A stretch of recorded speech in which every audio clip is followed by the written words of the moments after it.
All right, if you get yourself to Exodus chapter 34, we're going to read verses 5 to 7. I'm going to read those for us. I'm going to read that from the NLT. If you are somewhere else, it will feel different, but you are still okay. So track with me as we jump back into Exodus chapter 34. This is what it says from verse 5. Then the Lord came down in a cloud and stood there with him. He called out his own name, Yahweh. The Lord passed in front of Moses, calling out, Yahweh, the Lord, the God of compassion and mercy. I'm slow to anger and filled with unfailing love and faithfulness. I lavish unfailing love to 1,000 generations. I forgive iniquity, rebellion, and sin, but I do not excuse the guilty.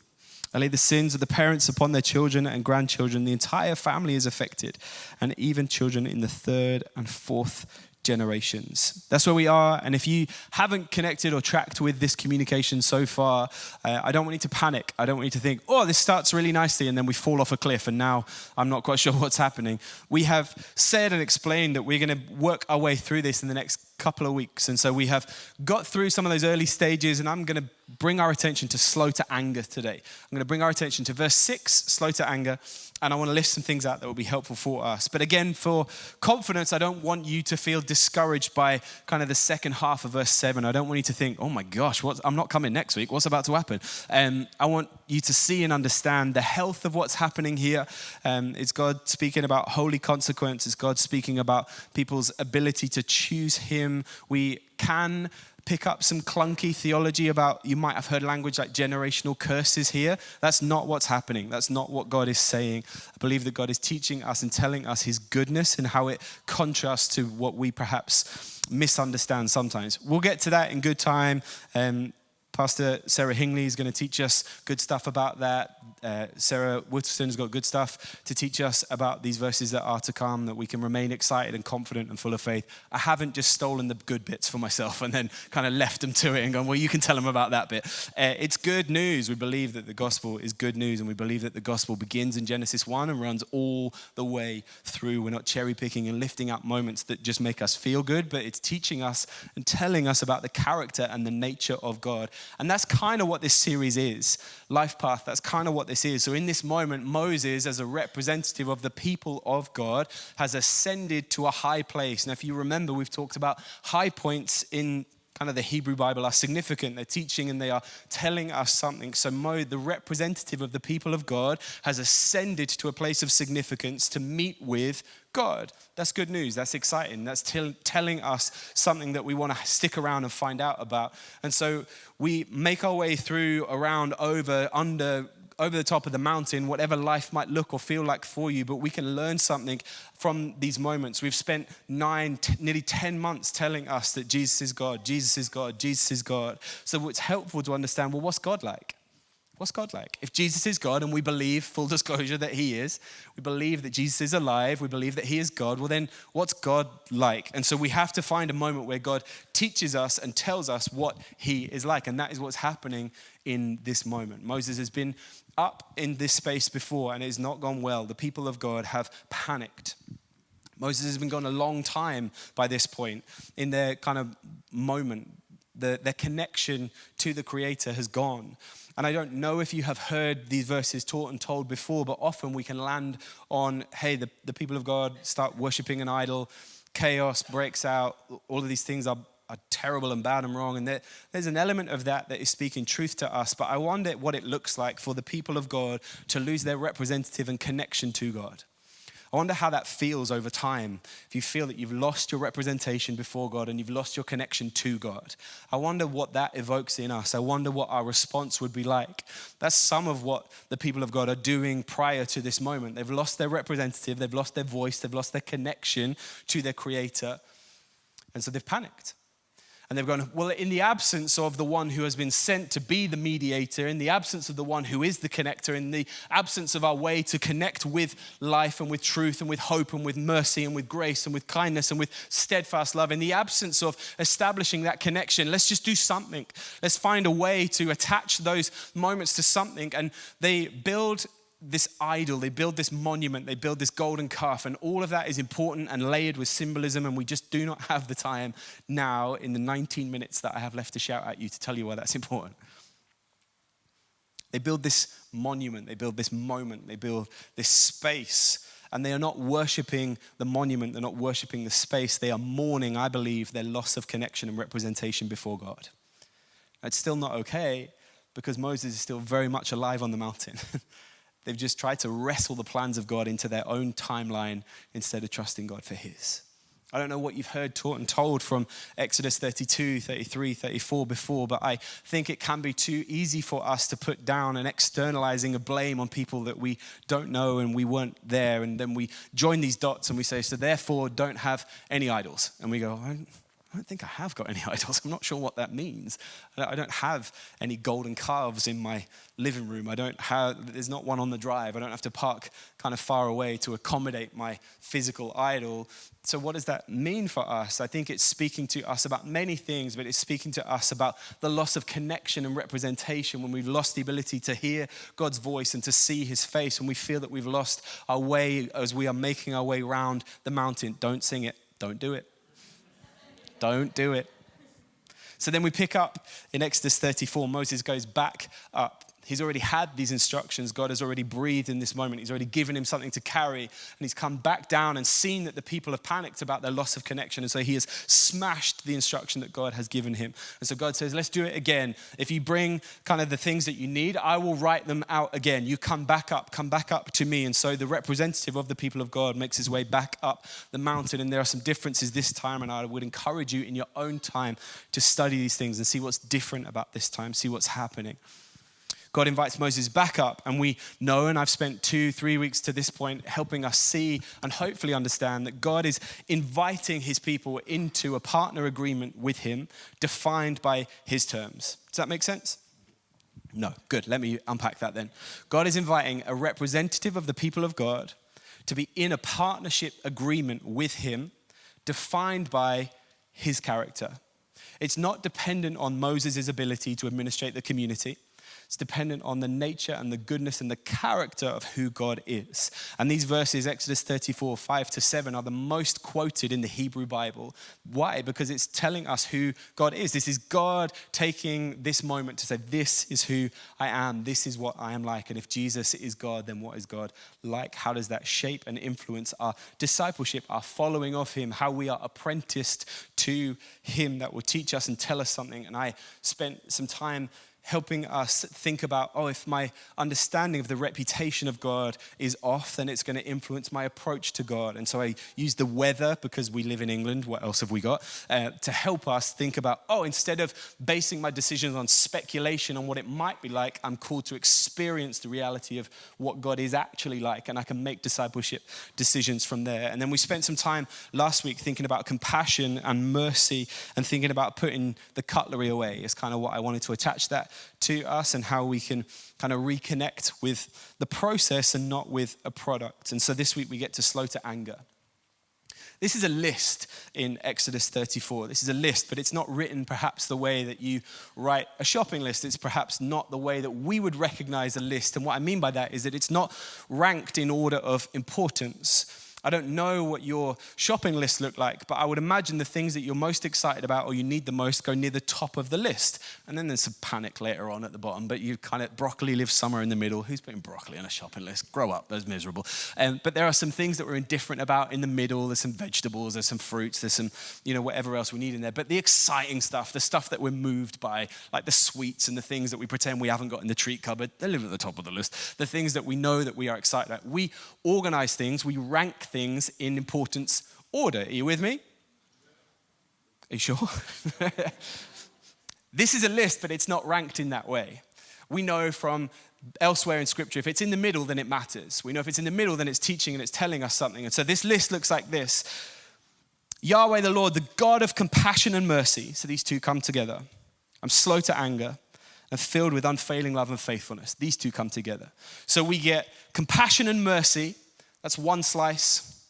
Slow to anger, that's the jam or ham in the middle. You can pick your own vegan or non-preference. Filled with unfailing love and faithfulness, that's the bread at the bottom. This is a list. And we get these two pairs, and we get this moment in the middle. And what's happening is, remember, it's in the middle it matters. It's not that the others don't. It's that it's teaching us something. It's bringing our attention to something. Now, God is speaking to a moment. Remember, the people have panicked. They've lost their voice. They've lost their representation. So they've panicked. And so God is saying to Moses in that moment, I see it, and we're going to deal with it. I'm going to respond with it, but we need to deal with this as well. I'm going to teach you something of this as well. And this is important in the moment, and this is important for all time. So I want you to carry this and learn who I am and what I'm doing and what I'm about. And my character is going to inform the decisions that I make. There is consequence to character, so let me teach you and tell you who I am, I believe God is saying in these moments. And so we have this sandwich, we have this list, and it's not written in a way that we would understand priority, but it's given to us to communicate value. And these couplets come together: compassion and mercy, unfailing love and faithfulness. And running through the middle of there is slow to anger. Running through the middle of that, the seam that runs through this couplet of the character of God is an action. Because being slow to anger is not a character attribute. It's not something that you are, it's something that you do. And so we have God is, therefore, God is, God is. Are you tracking with me? I know it's early for a Sunday to be thinking about these things, but it's going to help us. Because God is compassion, mercy, abounding in unfailing love and faithfulness, he can be slow to anger.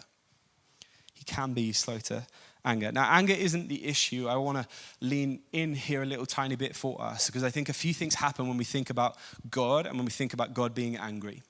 God being slow to anger tells me that God gets angry. Terrifying. Legitimately, wholly terrifying. So then what makes God angry? I think violence, suffering, and evil make God angry. I think violence, suffering, and evil make God angry. So what then does that look like? If God is angry, what does God's anger look like? I think, this is my definition, you're allowed to feel differently. I think God's anger allows evil its own consequences. I think God's anger allows the handing over of repercussion after long suffering. What do I mean by that? I think anger looks like God saying, okay, then evil is allowed its own consequence. Evil is allowed the results of its own intention. If that's not tracking with you, don't panic, don't overwhelm yourself in what that might mean, but we need to have a healthy understanding that God gets angry. And what is God angry about? Violence, suffering, and evil. It's informing our discipleship because it's informing our character and our understanding of God. And if by reputation we are unclear about who God is, remember from week 1, it's going to influence our approach to him. Now, God has made a way through Jesus to approach him, that we are able to come to him and we are able to encounter his grace and his mercy and his kindness and his love and his goodness towards us. But there are things that make God angry. I think when we think about the anger of God, we can either pile up things and misunderstand and go, I don't want anything to do with that God.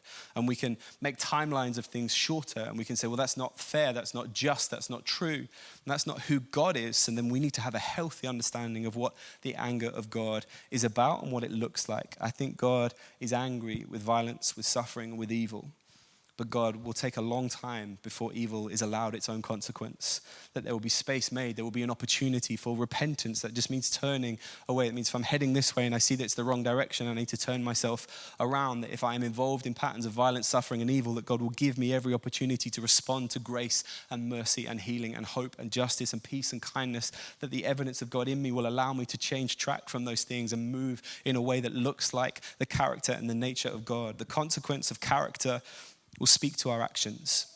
These are big ideas. These are lots of things floating around, and I'm going to attach it to some things that maybe are a little bit more day-to-day to us to help us see and understand what's happening. But remember, if it's in the middle, it matters. So God is telling us what he's like. He's slow to anger. Because God is, he can be. Because God is compassion, mercy, abounding in unfailing love and faithfulness, he can be slow to anger. So it's okay to be angry. And we know from other moments in Scripture that anger is not the issue. Our encouragement from other areas is in your anger, don't sin. That will be familiar to some of us. And that tells me that anger is not the issue, that it's okay to be angry. The thought, the reality, encountering violence, suffering, and evil. That would line up with the character of God. But then there's opportunity to love enemies, to extend grace, to not be quick and hasty with a violent or an evil response. Anger's not the issue. And this can be lost in perhaps some of our contemporary understandings of what anger is. It's appropriate. And as pastors, we have the privilege of doing this often. When people present with anger, often we are trained and equipped to go, well, what's making you angry? Why are you angry? Tell me about why you're feeling like that. Help me understand what's making you angry. God doesn't need somebody with him in this moment to say, well, God, tell me why you feel angry. Tell me what's making you feel angry. This is not a contemporary understanding of anger. This is a divine revelation of character. It's a divine revelation of who God is. And so he says, hey, because I am compassion, mercy, abounding in unfailing love and faithfulness, I can be slow to anger. And what makes me angry is violence, suffering, and evil. And we believe, and by faith, there will be a time where there will be no more weeping and gnashing of teeth, and there will be a conclusion to violence, suffering, and evil, but that is not yet. And so there are things that we carry. There's an awareness that we have. We look to a future and to a hope that is marked by the character and the nature of God. And if it's in the middle, it matters. So God is slow to anger. So the problem is not that God is angry. God is not angry with you. God is not angry with us. God is not angry with time and place. We're not looking to return to a prior, but we are leaning into a future that is full of the goodness and the grace and the mercy and the hope and the compassion and the unfailing, steadfast love of God. You are not being punished when I believe, you are not being punished when bad things happen to good people. That's not God angry with you. God is angry with violence, suffering, and evil. That's what God is angry about. That's what God is angry about, is speaking to us about his character, because the consequence of his character will be his actions. And so in your head, I need you to imagine a circle. In your mind's eye, I need you to imagine a circle. And in that circle, I need you to imagine the words merciful, gracious, steadfast love, and faithfulness. And I need you to imagine that that circle turns. I need you to imagine that that moves. I need you to imagine that those words are interdependent on each other, that they belong to each other, that they have a relationship with each other. And if you want to make them different colors in your mind, or you want to draw arrows with kind of arrowheads at either end in your mind, or they need to connect with each other, or they need to float around each other, this is why I didn't draw this or give us a graphic for it, because what you imagine in your mind's eye would be nothing like whatever I could come up with. I need you to imagine this movement in your mind's eye. And the product of those things interacting with each other is slow to anger. The consequence of those character traits connecting with each other is God is slow to anger. The relational connection, the character, creates the action, the consequence. This is big stuff. We're going to come back to earth in a minute, because God is teaching us and telling us who he is, and it should make us think. And it should make us connect with some of our ways of being. It should make us think about, how do I respond? Life's busy, life's fast, things move quick. And what I have the privilege of doing is carving out time to help us think about these things, to give us something that will reconnect us with the character of God, because his actions, his consequences come from his character. That's what I want you to know today. That the actions of God are a result of his character. It's not out of character for God to be slow to anger. He's told us that that is who he is. He's made it clear to us what makes him angry, what's going to shape and inform the decisions, and we believe in holy consequence. But the way that God moves and interacts with us, we should expect it to be merciful. We should expect it to be gracious. We should expect it to be full of steadfast love. We should expect it to be faithful. And what does that mean? What does that look like? That looks like being slow to anger. So how does that help us? What do we do about that? This might be familiar to you. You might roll your eyes. This might excite you. This might leave you absolutely stone cold. Any and all those options are fine. Come with me. This is a kettle. This is water. This is coffee. We've got a new supplier. We're quite interested in this. See how it goes. I'll let you know if it's rubbish or not. And this is a cup. I think you have access to, whether literally or in your mind's eye, these things. I think these things are familiar to you. Now, all the tea people, don't send me an email. Calm down. You can substitute these things for whatever they look like in your world. If you're one of those peppermint tea people, then imagine that that's what that is. If you're a PG Tips person, that's probably blasphemous in these parts, isn't it? Sorry. If you need what you need here, imagine that's what that looks like. We're having a bit of a honey and lemon renaissance in our household. It's very middle class and exciting. If you're a honey and lemon person, then substitute these elements. But you see and understand where I'm going with this. These moments, these characters, these attributes, these items have a relationship with each other. Now, their relationship with each other, the output of that, the consequence of their character is coffee. I'm grateful for coffee. We're going to over-egg it. Apparently, we're doing church cliches today. I don't know why we went here. You carry something, you will interact with, you will put something in whatever this looks like in your life this week. You will reach for a cup of something at some point this week. Some of you are juice people. I don't understand juice people, but Jesus loves you. So that you will reach for something this week. Come with me. You will reach for something this week. You will hold a mug in your hand at some point this week. And what I'm driving at, what I want us to have confidence in, that the consequence comes from character. What ends up in here is a result of the relationship between these things. Is that becoming clearer for us to see and understand? So then if these become representative of the things that God has told us, remember that sandwich, remember that thing, that image, that list, that order of priority. Remember, God has told us that he is compassionate and he is merciful, that he's filled with unfailing love and faithfulness. So maybe every time I see the kettle, I can understand compassion. And maybe every time I fill it with water, I can understand mercy. And maybe every time I reach for coffee, I can understand that God is abounding in steadfast love. And every time I reach for the cup, it teaches me and it tells me of his faithfulness. And the consequence, the product, the end result of the interdependency of these things, the intradependency, is that my cup is full, that God is slow to anger. Hello? You will reach for something this week. You will hold it in your hand this week. You have the ability to connect with the character of God this week. And it doesn't need to feel complicated and ethereal, and it doesn't need to feel disconnected. It doesn't, well, how's that going to help me on a wet Wednesday? He says all these words and he does all these things and all these passages that we haven't spent time in and I don't understand what's going on. You will hold something in your hand this week. And the opportunity that you have as you hold a mug in your hand this week is to pray the prayer, God, would you teach me the consequence of your character is that you're slow to anger. What that means is that you are merciful. What that means is you are abounding in steadfast love. What that means is that you are compassionate. What that means is that, God, you are telling me about who you are. And as the elements of who you are move and are interdependent on each other, the output, the action, the consequence of your character, I'm the recipient of your grace and of your mercy.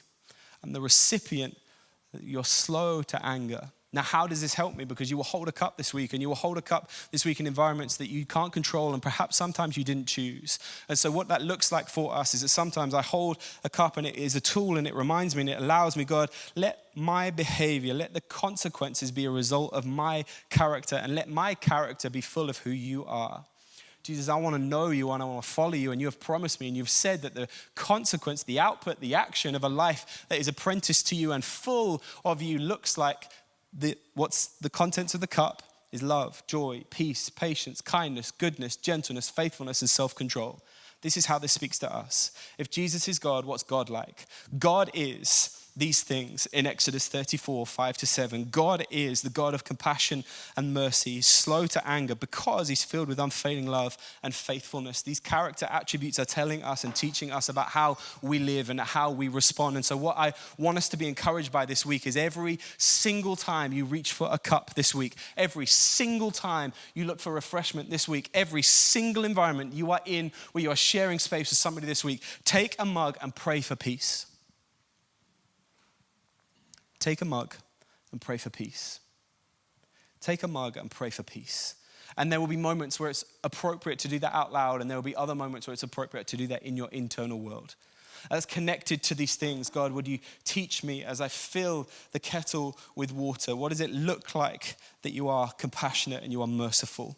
As I reach for the thing that I'm going to make my drink from, God, will you teach me what it means that you are abounding in steadfast love? God, will you teach me as I reach for something to hold the contents of these things? Would you teach me what it means that you are eternally faithful? And as a result of these things interplaying with each other, as a result of these things working together, as a result of these things coming together, what fills my cup, what fills my life, what comes from me, what supplies and what sustains me looks like love, joy, peace, patience, goodness, gentleness, faithfulness, self-control. Would you teach me? Would you tell me? Would you sustain me? Would you speak to me about who you are? God, would there be peace? Would there be peace? And scale that. Soul, home, near, far. God, would there be peace in my soul? God, would there be peace in my home? God, would there be peace near? God, would there be peace far? That's the opportunity that we have each and every moment we reach for a mug this week for God to reveal his character to us. And the consequence of his character looks like he's slow to anger. Looks like he's slow to anger. God is teaching us and telling us what he's like, and we have the ability to be like him. Let's stand together. We're going to pray.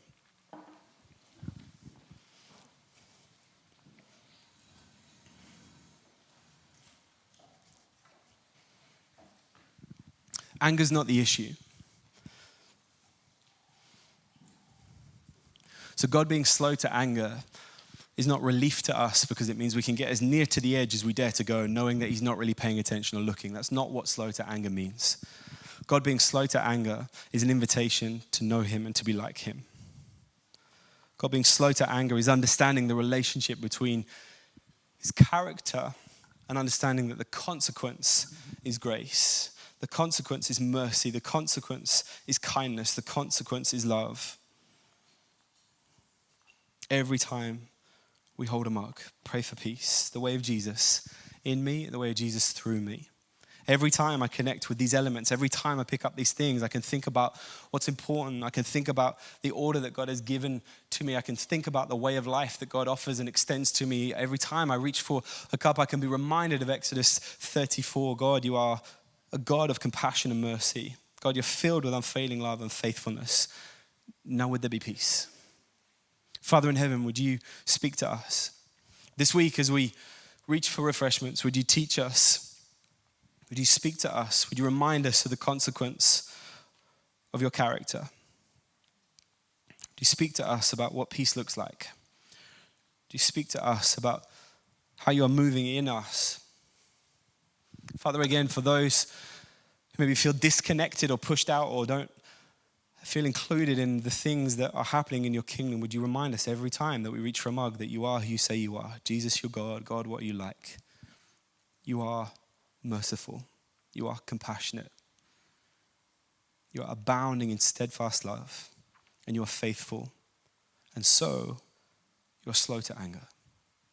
Would our lives be so saturated in you that we are so full of you that the contents, the consequence, the actions, our behavior, our thoughts, our words, our response to who you are would be formed and shaped by your character, that our character would be the evidence of you alive and in us. Father, help us understand who you are. Help us respond to your goodness and to your faithfulness and to your kindness. Help us to engage with these ideas and these thoughts and understand that you being slow to anger is not us just being let off the hook. It's not you not paying attention. It's not that you are asleep on the job, but you are telling us who you are. You're inviting us in. You are calling us to know you have made a way. Jesus, you have made a way for us to be with you and to know you and to hold space with and for and through and by you for your kingdom to come, that people would be released from the tyranny and the oppression of violence, of suffering and of evil, that they are things that make you angry, that there is a response coming, that evil will receive its consequence of evil, but you have called us to a kingdom way between now and your return. You have called us to communicate your faithfulness and your goodness and your love and your mercy. And would you teach us every time we reach for a cup, every time we reach for a mug, whether it's made of bone china or a builder's mug, would you speak to us every single time we reach for refreshment, every single time we understand that we're thirsty, every single time we see these component parts playing together, moving together, the output, the consequence is a result of the character, and you have revealed to us your character. You're not a God who is afraid and far away. You are not a God who is dead or asleep. You are not a God who is distant or is silent, but you are Jesus. You are God. You are King of all things. You are Lord of lords, and you have made yourself known to us. You have revealed your nature to us. And so by faith, we say, yes, Jesus, come and have your way. Come and have your way, Lord Jesus. We ask in your name. Amen.